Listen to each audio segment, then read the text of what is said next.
Bonsoir à tous et bienvenue dans ce nouvel UFOdio, l'information en format audio. Alors ce soir, nous partageons un article de Tom Whitmore publié sur le site uapresearch.com et au titre accrocheur MJ12, guerre psychologique et tromperie stratégique. Alors accrochez-vous et je vous souhaite une bonne écoute. Je ne suggère pas que des agents secrets font le tour du monde ordonnant à ces milliers de personnes des suggestions individuelles pour voir des ovnis. Comme nous l'avons découvert lorsque nous avons commencé à développer la science de la propagande pendant la dernière guerre, vous n'avez pas besoin de faire tout cela. Quelques histoires bien placées, un programme bien planifié, faisant la publicité d'incidents sensationnels, feront des merveilles, dit le major Murphy à Jacques Vallée dans Messager de la tromperie. Majestic 12, ou MJ12, est un soi-disant comité secret de scientifiques de haut niveau, de responsables militaires et gouvernementaux, gérant la capture de véhicules extraterrestres et de corps humanoïdes. Les termes Majestic 12, MJ12 et Magic ont été introduits dans le domaine public lorsque deux chercheurs sur les ovnis, William Moore et Timothy Good, ont publié séparément leurs copies des documents en 1987. La notion de MJ12 a émergé des recherches de Bill Moore et Stanton Friedman dans le soi-disant incident de Roswell à la fin des années 1970. Après avoir interrogé un certain nombre de témoins, Friedman et Moore soupçonnaient fortement que le gouvernement américain avait publié une soucoupe volante avec ses occupants. Si cela était vrai, un plan d'études organisé dans un secret extrême par un groupe d'élite aurait été inévitable. Le début de l'affaire MJ12 impliquait l'apparition de trois documents connus maintenant sous le nom de documents d'information Eisenhower, le mémo Truman-Forrestal et le Memorandum Cutler-Twining. Mais ce n'était que le début. Au cours des années suivantes, de nombreux autres documents et affirmations ont été formulés, notamment l'histoire de Bob Lazar, le manuel Someone 01, les documents de Timothy Cooper de les années 1990, l'histoire de Serpo, les affirmations de Dan Burrish et l'apparition du document ultra top secret sur Internet en 2017. Les rumeurs sur le MJ12 ont commencé à tourbillonner au début des années 1980 et l'affaire se poursuit jusqu'à nos jours. La légende du MJ12 s'aligne sur un certain nombre d'histoires d'ovnis récupérés et d'observations de corps extraterrestres à plusieurs endroits sur des installations militaires. La base aérienne de Wright-Patterson étant la plus importante. Si l'un de ces événements se produisait réellement, il est difficile d'imaginer une telle situation sans que les meilleurs scientifiques étudient le problème sous haute sécurité. Si les scénarios d'ovnis récupérés étaient une réalité, les implications politiques nationales auraient été évidentes. Dans l'ensemble, les documents et histoires du MJ12 présentent de nombreux problèmes. Le groupe de documents d'origine n'était presque certainement pas authentique. Presque tous les documents, entre parenthèses comprenant plus de 2000 pages au total, de 1984 à nos jours, sont issus soit de manière anonyme, soit de sources anonymes. La nature clandestine et secrète de ces communications sur une période de près de 40 ans suggère qu'il peut y avoir un schéma plus profond impliqué. Certains des documents MJ12 font référence à la guerre psychologique, tandis que d'autres évoquent la tromperie. Dans cet article, nous examinerons ces allusions et réfléchirons à la manière dont l'apparence des documents et des affirmations connectées pourraient elles-mêmes être des formes de guerre psychologique, de propagande et de tromperie. Nous examinerons également comment les diverses déclarations officielles du gouvernement américain concernant le phénomène OVNI pourraient être analysées comme des exercices de propagande. Robert et Ryan Hood ont entrepris une étude approfondie de tous les documents connus liés au MJ12 au cours des années 1990 et 2000, en visitant les archives nationales des États-Unis. Ils ont embauché un examinateur de documents qualifiés, entre parenthèses James Blake, et ont mené d'autres recherches. Les Woods sont décidément pro-MJ12, avec Ryan, auteur du site majesticdocuments.com. Une théorie sur l'origine et la motivation des articles du MJ12 est venue de l'Organisation internationale des sciences spatiales, entre parenthèses ISSO, de Joseph Firmage. Firmage, un ancien entrepreneur d'Internet, s'est intéressé à Majestic 12 et a aidé les Woods dans leur effort d'enquête. Sous le surnom ISSO, un article a été publié sur le site web, maintenant disparu, isso.org, et intitulé « Documents trompeurs sur les ovnis. Doutes, débats et questions intimidantes », daté du 25 novembre 1999. Aucun auteur n'est identifié, bien que Firmage ait rédigé l'introduction. L'article soutient que les documents MJ12, entre parenthèses y compris le manuel Someone 01, et le groupe de Timothy Cooper dans les années 1990, pourraient être les produits de la guerre psychologique secrète de la guerre froide, étant donné que de nombreux gouvernements étrangers se livrent à diverses formes de tromperie, y compris des documents falsifiés. Ce terme a été avancé comme une explication plausible des documents MJ12 remis en question. Ryan Wood a publié une réfutation de l'article susmentionné, entre parenthèses vraisemblablement en 2000. Il a fait valoir aucun gain plausible aurait été accompli par le gouvernement des États-Unis dans la délivrance de ces documents faux, dans l'espoir qu'ils en quelque sorte induire en erreur une puissance étrangère, à savoir l'Union soviétique. Dans sa réfutation, Wood énumère un ensemble de critères pour qu'un tel effort secret soit efficace. Aucun de ces critères n'a été respecté. Wood néglige de considérer si de tels documents ont été présentés à des fins secrètes.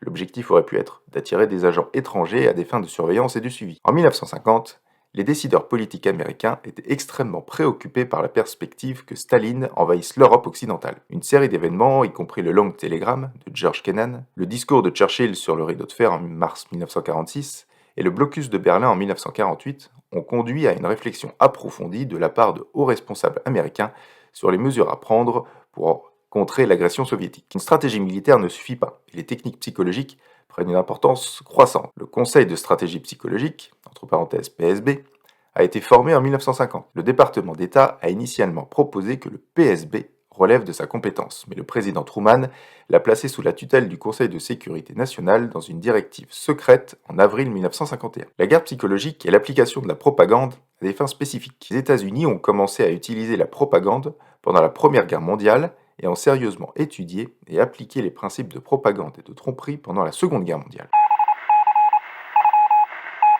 Les leçons apprises pendant la guerre n'ont pas été oubliées, et la propagande et la tromperie stratégique ont conservé une place dans l'arsenal américain d'outils et d'armes jusqu'à nos jours. La guerre psychologique est normalement appliquée en temps de guerre, mais des concepts similaires sous la forme de publicité, d'attention médiatique et de gestion de la perception peuvent également être mis en avant pour les populations et groupes civils en temps de paix. Ces applications peuvent être à la fois à long terme, c'est-à-dire stratégiques, et à court terme, c'est-à-dire tactiques.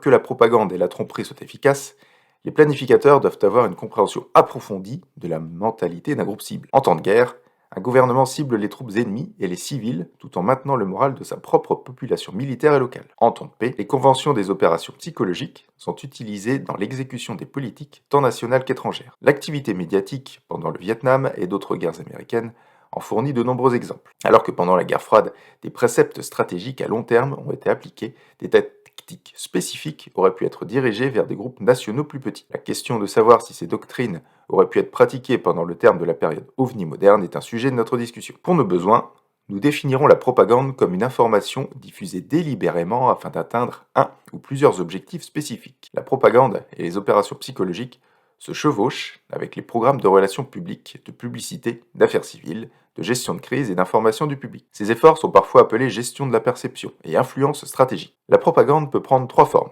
blanche, grise et noire. La propagande blanche provient de la source qu'elle prétend. La propagande grise n'identifie pas sa source. Et la propagande noire induit en erreur sur la source dont elle provient. En général, nous considérons que la propagande blanche est ouverte, tandis que la propagande grise et noire est secrète et trompeuse. La tromperie appliquée pendant la guerre, chaude ou froide, comprend la création d'impressions concernant les intentions et les capacités. Celles-ci peuvent être positives, comme créer faussement l'image de quelque chose qui n'existe pas, ou négatives, en dissimulant une réalité. Dans l'anachronisme, James Carrion soutient que les planificateurs de la tromperie de la Seconde Guerre mondiale ont mis en avant leurs connaissances et leurs compétences acquises pendant la Seconde Guerre mondiale. Beaucoup des trompeurs, les plus experts pendant la guerre, étaient britanniques et enseignaient leur métier aux apprentis américains. Les planificateurs américains de la tromperie ont appris rapidement. Vers la fin de la guerre, les hauts responsables politiques devenaient sages à l'égard de l'espionnage soviétique. Les cryptographes et les analystes se sont concentrés sur le déchiffrage des livres de code soviétiques en incitant intelligemment les Russes à communiquer avec Moscou. Ces messages comprenaient parfois des mots anglicisés qui ne se traduisaient pas en russe. Parce que les soviétiques avaient dupliqué leur bloc de code à usage unique, les britanniques et les américains ont fait des progrès dans le déchiffrement des livres de code russes. Carrion cite des exemples en mai et juin 1947 faisant référence à des articles de journaux sur une arme comparable à la bombe atomique développée en Nouvelle-Zélande. Ces articles peuvent avoir joué un rôle dans le stratagème de manipulation des soviétiques. Le phénomène Ghost Rocket a commencé en Suède en mai 1946, avec des rapports culminant en juillet de cette année-là. Les objets étaient mystérieux et ils semblaient s'autodétruire, ce qui a permis de trouver peu ou pas de restes physiques. Le consensus semblait être qu'il s'agissait d'armes V1 allemandes tirées de Pinmude en Allemagne ainsi qu'en Estonie. Carrion théorise que les rapports de Ghost Rocket ont été médiatisés dans les médias américains par le groupe de tromperie Rosetta, entre parenthèses, planificateur de guerre psychologique et de tromperie américain et britannique. Ceci afin de générer un trafic de câbles diplomatiques soviétiques dans le but de déchiffrer les livres de code soviétiques comme mentionné ci-dessus. Entre parenthèses, les fusées fantômes ont été étudiées et documentées de manière approfondie par l'historien des ovnis Jan Alrich. Dans The Roswell Deception, James Carrion applique la théorie de la tromperie stratégique au problème des ovnis. Sur la base de nombreuses sources classifiées, des analystes cryptologiques et des planificateurs de tromperie, combinés de la marine, de l'armée et de la Grande-Bretagne, ont planté des articles dans des journaux laissant entendre que les États-Unis disposaient de la technologie des soucoupes volantes. Le but était d'inciter les résidents soviétiques des grandes villes américaines à envoyer à Moscou des messages codés contenant des mots anglicisés. Entre parenthèses, jardinage. Au fur et à mesure que les livres de code soviétiques étaient décryptés, ces mots ont fourni des indices qui ont permis aux autorités américaines de retracer les agents russes. Ces agents pourraient soit être transformés en agents doubles, soit recevoir des informations plausibles mais fausses. Grâce à l'utilisation judicieuse de journalistes, rédacteurs en chef et éditeurs coopératifs, certaines histoires pourraient devenir virales, ce qui inciterait les autorités russes à s'en apercevoir. Carrion émet l'hypothèse que l'incident de Roswell était justement une telle ruse. Il est important de noter que non seulement des opérations psychologiques ont été exécutées à partir de la Seconde Guerre mondiale, mais que des recherches universitaires approfondies sur les études de communication de masse ont été menées en particulier au milieu des années 1950. Les États-Unis étaient devenus l'une des deux superpuissances du monde et les élites de contrôle au sein du gouvernement, de l'industrie et du milieu universitaire étaient gravement préoccupées par la façon de gérer les stratégies de communication vis-à-vis du bloc soviétique. L'Europe occidentale, ainsi que certains pays du tiers-monde, ont également une priorité élevée. Certains entrepreneurs à but non lucratif ont été financés directement par le gouvernement, tandis que d'autres études ont été soutenues par des sources privées telles que la Carnegie Corporation et les fondations Ford et Rockefeller. Il y a des raisons de soupçonner qu'une partie de l'argent provenant de créateurs secrets tels que la CIA a été blanchi par le biais de ces organisations privées. Un effort de l'armée de l'air, connu sous le nom de Project River, a étudié l'effet de la chute de tracts et la diffusion d'informations dans plusieurs États occidentaux. Les scientifiques du projet River ont publié des millions de dépliants contenant de la propagande de défense civile ou de la publicité commerciale des avions de l'US Air Force au-dessus de certaines villes et villages de l'État de Washington, de l'Idaho, du Montana, de l'Utah et de l'Alabama. Ils ont ensuite sondé les populations cibles pour créer un enregistrement relativement détaillé de la diffusion de l'échantillon de messages parmi les résidents. Le parrainage du programme par la force aérienne était considéré comme classifié à l'époque et n'était pas reconnu dans le premier rapport de Dodd sur le projet dans Public Opinion Quarterly. Les récits ultérieurs de Dodd et de Duffler et d'autres étaient cependant plus francs. L'armée de l'air a investi environ $250 millions des années 1950 dans cet effort, ce qui en fait l'un des plus gros investissements dans les études de communication de la fin de la Seconde Guerre mondiale au milieu des années 1950. Ce médium était une partie importante des États-Unis. La guerre psychologique était une préoccupation du soi-disant panel Robertson, qui s'est réuni pendant plusieurs jours en janvier 1953. Après une vague d'activités d'observation d'OVNI en juillet 1952, le président Truman a demandé au directeur de la CIA et aux membres présumés du MJ-12, le général Walter Bedell Smith, de regarder de la façon dont l'US Air Force traitait les problèmes des ovnis. Smith a immédiatement ordonné au directeur adjoint du renseignement de la CIA d'organiser un groupe d'études au sein du Bureau du renseignement scientifique, entre parenthèses l'OSI, de la CIA. Smith a reçu un briefing sur la question des ovnis en août 1952, qui comprenait des préoccupations concernant la guerre psychologique, la crédulité du public, les problèmes d'identification radar, l'exploitation soviétique possible des ovnis et la panique du public. Il est bien connu dans les cercles d'OVNI que le rapport du panel Robertson a rejeté la controverse globale sur les ovnis comme une collection d'erreurs d'identification et de malentendus. Les recommandations du comité étaient principalement en 1. La création d'un programme de formation pour le personnel militaire afin de mieux comprendre comment les erreurs d'identification se produisent. En 2. Que les agences de sécurité nationale prennent des mesures immédiates pour dépouiller les objets volants non identifiés du statut spécial qui leur a été accordé. En 3. Un programme d'éducation du public. En 4. Un effort de démystification.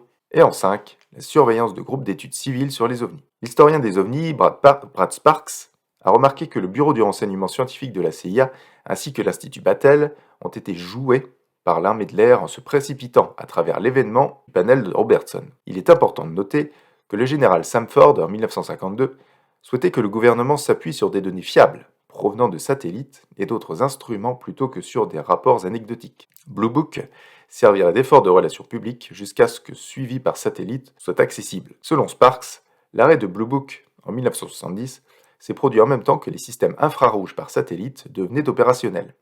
C'est peut-être plus qu'une coïncidence. Compte tenu de l'époque de la guerre froide, il n'est pas difficile d'imaginer un programme contrôlant la perception publique du phénomène OVNI. Comme mentionné précédemment, Les décideurs politiques au sein de la CIA, de l'armée de l'air et du Conseil de sécurité nationale ont fait pression sur les initiatives pour drainer les ovnis de leur mystique. Cela s'est fait facilement grâce à un système de filtre, les médias se procurant leurs hypothèses sur les soucoupes volantes auprès de contacts au Pentagone et de grandes institutions universitaires. Si des scientifiques pro-ovnis ou des individus éminents étaient assez courageux pour s'exprimer, les groupes FLAC pourraient commodément discréditer les partis à travers les principaux cadeaux médiatiques. Les contacts de la CIA ont été associés au sort du Comité national d'enquête sur les phénomènes aériens, entre parenthèses le NICAP. Donald Keough, un auteur ovni bien connu, a dirigé l'organisation des années 1950 à la fin des années 1960. En chemin, une personne du nom du colonel Joseph Bryan s'est approchée de Keough et a demandé des copies des rapports d'observation. Keough se méfiait de Bryan à l'époque,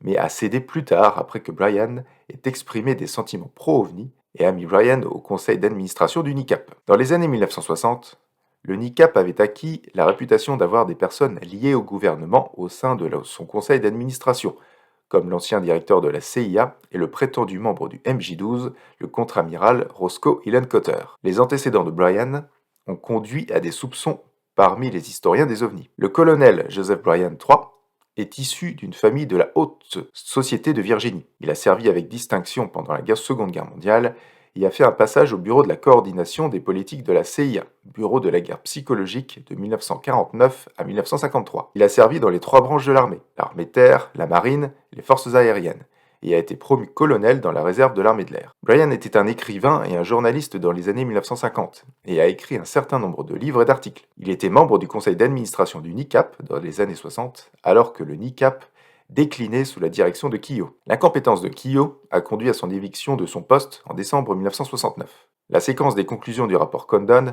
ainsi que la sortie de l'armée de l'air de la scène publique des ovnis, a présenté une coïncidence intéressante avec la fin du mandat de Keough et le déclin subséquent du NICAP. Au début des années 1990, la controverse sur le MJ-12 battait son plein, et Jacques Vallée a publié Revelation, Alien Contact and Human Deception. Le livre est un long argument pour ce que Vallée appelle la théorie de la déception, étant une séquence d'instances étranges donnant l'impression d'un contact extraterrestre tout en n'ayant finalement aucun sens logique. Ces instances comprenaient le milieu MJ-12 ainsi que les affirmations farfelues de John Lear, Bill Cooper et Robert Lazar. Comme exemple de sa théorie, Vallée a détaillé l'affaire Cergy-Pontoise en France, ou alors le cas lunar Humo en Europe occidentale, l'incident de Rendlesham Forest et les canulars Tisdale et Appen en Grande-Bretagne. Combiné avec les manigances du MJ-12, Vallée théorise que le monde des ovnis est manipulé par des experts gouvernementaux en guerre psychologique et en déception pour des raisons inconnues. Cet auteur a passé en revue tous les documents liés sur le site majesticdocument.com, ainsi que sa propre copie du Carter Briefing Document. Parmi ceux-ci, 10 éléments ont été trouvés ayant des références directes ou indirectes à la guerre psychologique ou à la tromperie stratégique. Voici plusieurs exemples. Dans le White Hot Report de Twinning de septembre 1947, il est suggéré « Nous devrions faire un usage préventif de ces objets à des fins de guerre psychologique une fois que la vraie nature de ces objets est connue et comprise. » Le rapport annuel du projet Majestic 12 indique à l'annexe B « MAJCOM-1 avec l'aide du panel persuade le président de créer le Conseil de stratégie psychologique le 4 avril 1951. » Le prétendu Majestic 12 Project Annual Report de 1952 entre en détail sous la rubrique Politique gouvernementale de contrôle et de déni. L'un des aspects les plus difficiles du contrôle de la perception dans l'esprit du public des tentatives gouvernementales de déni et d'ignorance est le contrôle réel de la presse. Jusqu'à ce qu'une intention claire soit établie avec des relations diplomatiques fermement en main, c'est la recommandation du groupe spécial du président avec l'accord de Majestic 12 qu'une politique de déni stricte des événements surgissant de Roswell et de tout autre incident d'un tel calibre sera appliquée. Un programme interactif de diffusion contrôlé aux médias, de manière à discréditer toute enquête civile, sera institué conformément aux dispositions de la loi sur la sécurité nationale. Également sorti du site majesticdocument.com, nous avons le S-Aircraft Drawing and Memo by Thomas Cantwell, reçu en 1996 par Timothy Cooper. Les efforts pour dissimuler la vraie nature des opérations aériennes ont été couronnés de succès en ce que l'Air Force a conçu un projet de renseignement de couverture appelé Blue Book. Le projet Blue Book, en tant que projet de couverture, était contrôlé par la CIA pour protéger les opérations de vol d'essai de l'Air Force de la spéculation du public et convaincre les soviétiques que l'US Air Force n'avait pas d'aéronef capable de suivre les caractéristiques de vol et les manœuvres observées et rapportées à Blue Book et au programme OVNI de l'US Air Force. En 1958, le projet UFO et Moondust ont été activés lorsque l'opération de l'unité phénomène interplanétaire des États-Unis a cessé et que la responsabilité du CIC pour la sécurité des ovnis a été transférée à l'US AFOSI. Plusieurs références à des véhicules aériens sans pilote imitant les ovnis sont faites à plusieurs endroits dans les révélations de Vallée. Ces affirmations sont liées aux affirmations de William Moore et Richard Doty. Selon Vallée, ces types d'engins peuvent servir de drones de reconnaissance militaire. S'ils sont combinés avec des effets de modification de l'esprit tels que le rayonnement micro-ondes, les observateurs peuvent se retrouver avec confusion et manque de mémoire, avec des impressions d'expérience d'OVNI. En d'autres termes, certains incidents présumés d'OVNI peuvent avoir été mis en scène. Les raisons de ces incidents sont obscures. Vallée fournit ses conseils sans donner de références spécifiques ou de documents à l'appui. Vallée soutient sa théorie de la tromperie stratégique en notant que la Grande-Bretagne et les États-Unis ont largement utilisé des stratégies et des tactiques trompeuses pendant la Seconde Guerre mondiale et ont vraisemblablement fait progresser ces techniques. Les capacités des technologies modernes telles que la radio, les micro-ondes, les médicaments et les avions fournissent les moyens de créer des tromperies jouant sur l'esprit du public. Une possibilité est que certains ovnis pourraient être des tentatives par les gouvernements d'affecter les perceptions du public pour des raisons opaques. Un autre est qu'un groupe privé, peut-être international, pourrait le faire. Des groupes occultes sont subrepticement employés dans des efforts d'espionnage ou de contre-espionnage, et de telles activités peuvent à leur tour chevaucher des groupes de contactés ovnis et même des groupes d'études civiles sur les ovnis. La notion que certaines observations et expériences d'ovnis sont artificielles existe depuis le début de l'ère moderne des ovnis en 1947. Léon Davidson a clairement appliqué la CIA à créer des retours radars ovnis dans son article de 1960 ECM plus CIA égale ovni, ou comment provoquer une observation radar. Jacques Vallée, dans Messager de la tromperie, a exploré les cultes des soucoupes volantes. Selon Vallée, les cultes ovnis sont fondamentalement de nature religieuse. Ils comblent les écarts entre les croyances religieuses conventionnelles en déclin et les réponses aux questions de la vie que la science ne fournit pas. Ils spéculent que les ovnis sont une forme de média affectant la perception et la vision des gens de la réalité, sans être nécessairement d'origine extraterrestre. Néanmoins, les contactés ovnis se tournent vers des astronautes amicaux pour résoudre les problèmes de l'humanité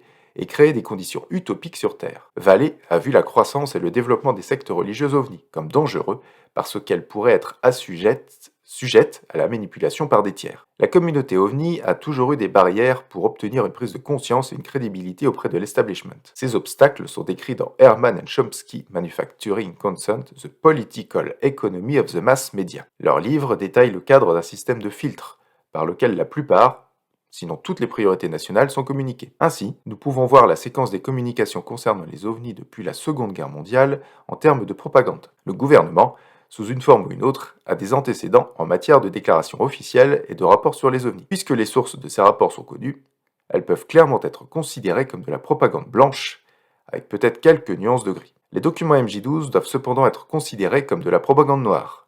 La plupart d'entre eux n'ont pas de provenance et beaucoup contiennent des informations erronées. À ce jour, nous ne connaissons ni les motivations ni les finalités de ces documents.